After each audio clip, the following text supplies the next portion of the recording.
Welcome to Internautify. Emotional labor is often invisible because a lot of it happens out of their sight. Emotional labor is when your friends and you carefully coordinate to make sure that no one who's invited to an event has drama with anyone else at the event. And then everyone comes and has a great time and has no idea how much thought went into it.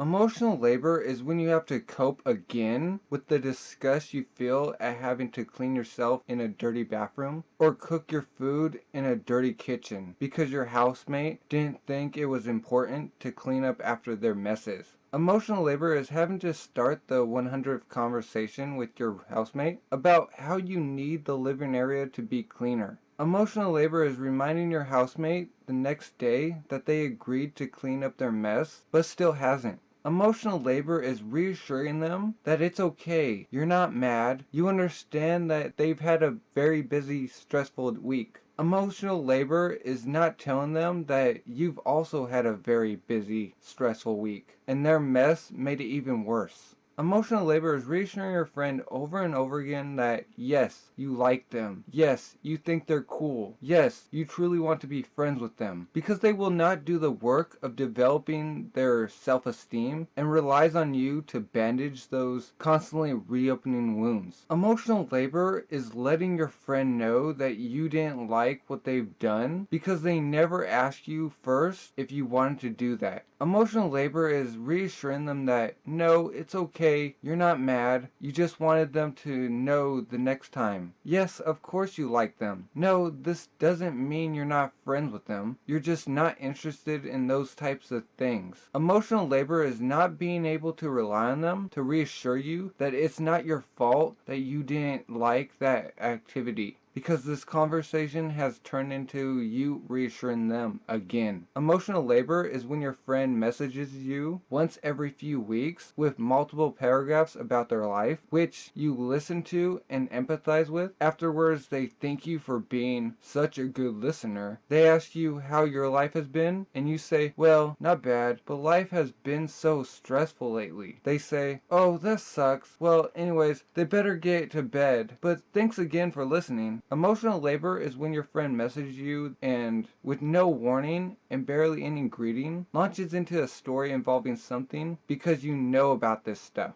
Emotional labor is almost all of your friends talking about how the person they're interested in only goes for people who don't care about them. Emotional labor is when your partner decides they don't want to be in a relationship with you anymore, but rather than directly communicating this to you, they start ignoring you, or they start to be mean for weeks until you have to ask them what's going on, just to hear that they guess they're just not into you anymore, and then you have to be the one to suggest breaking up. And for extra points, then you have to comfort them about the breakup. Emotional labor is setting the same boundaries over and over again, and every time they say, I'm sorry, I know you already told me this, I guess I'd just forgotten. Emotional labor is being asked to completely explain and justify your boundaries. I mean, that's totally valid, and I will obviously respect that. I just really want to understand you now. Emotional labor is hiding the symptoms of an illness, pretending your tears are from allergies, laughing too loudly at their jokes, not because you're just in principle unwilling to open up about it, but because you know they can't deal with what's happening and that you'll just end up having to comfort them because your feelings are too much for them to bear. Emotional labor is managing your friends' feelings around how often we should hang out together and consoling their disappointment when they expected to hang out